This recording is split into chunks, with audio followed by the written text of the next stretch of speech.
छोड़ के जब रहा है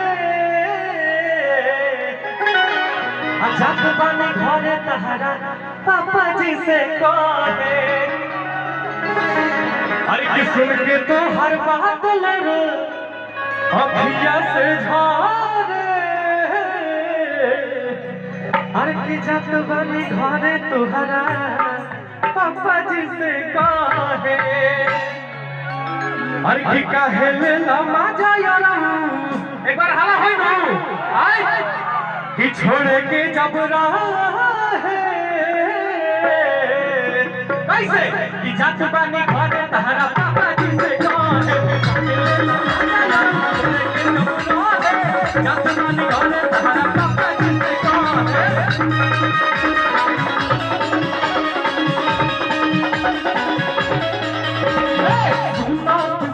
के भूला जानी झूठों के हो जाई बदनामी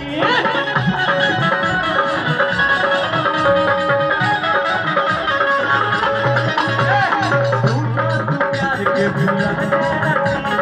झूठों के हो जाई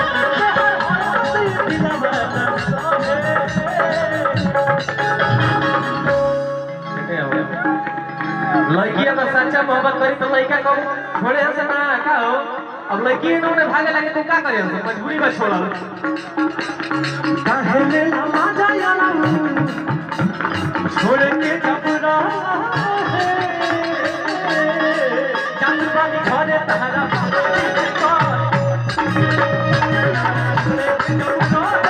जब वाली घरे तहरा